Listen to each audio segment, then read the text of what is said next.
Well, my pick of the year, which was strangely controversial, was is Barbie. I still think Barbie's my favorite movie this year, right? And I think as a writer, I mean it's one of the most compellingly written movies in my opinion. Now streaming. That's now streaming. It's now streaming, and I've stated my opinion, often to much attack, that it is actually exactly what we in the audience have been asking for, which is a critique of the wokery. In my opinion, I know you may have different opinions. That I saw it as very much a movie like what was the classic Peter Sellers movie about Dr. Strangelove, which is a critique of war. Going to the extreme of showing how crazy warmongers are. This was, in my opinion, a critique of fourth wave feminism, and I thought it was very clear. But not everyone saw it that way. But I love that film. I didn't see it that way the first time I saw it. The second time I saw it, I saw all your points. Yeah, you see that it's there. I mean, it's a way to interpret the movie. Yes. Yeah, but the thing is, Hollywood's got me so wound up. Like I'm just like on woke alert. What? Yeah, I know how that goes, man. That's how I was when I first saw it. I want to wait, and I'm going to see it again streaming now. But even when I left the theater, I was like, I saw what it was going for. I applaud it, and it does. I mean, it looks like an amazing, like it's the art design, the cinematography. It's a beautiful looking film as well. Well, it's inspired by, if you watch, there's a video where Greta Gerwig, the director, talks very openly about every movie that's inspired. And we're going back to The Wizard of Oz, talking about classic 1950s musicals. I mean, she is a film fan.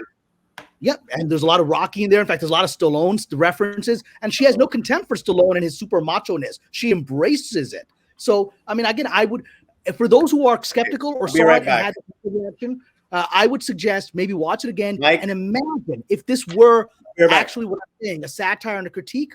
If this is a satire and a critique, if that is true, then I think your reaction to the film will be 180 degrees. If it's a straight on, this is the message, then maybe you'll be like, okay, well, I think they're pushing fourth wave feminism. But if you see it as a satire, which I think it clearly is, I think your whole opinion of the film will be different.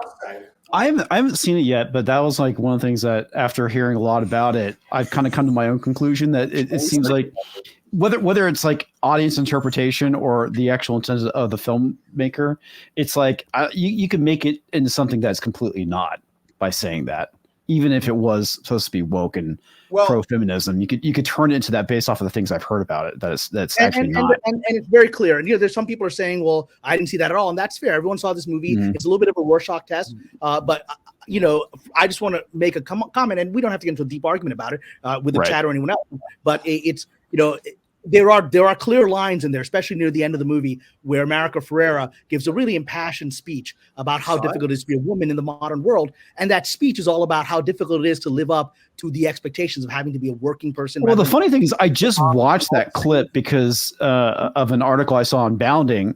And I was like, wow, it's like that could apply to being a man too. I mean, it's like you just described being a man. And arguably that's Ken's journey. Ken's journey is the man that's been beaten down by fourth wave feminism and rebels and goes to a silly extreme and finds that doesn't make him happy. So, I mean, I think it's worth watching again with the possibility of seeing it as what if this really is a critique? I mean, there's some very clear. The character says it at the end very clearly, in my opinion. Like, in the dialogue, it says the patriarchy is made up. I mean, the character says it.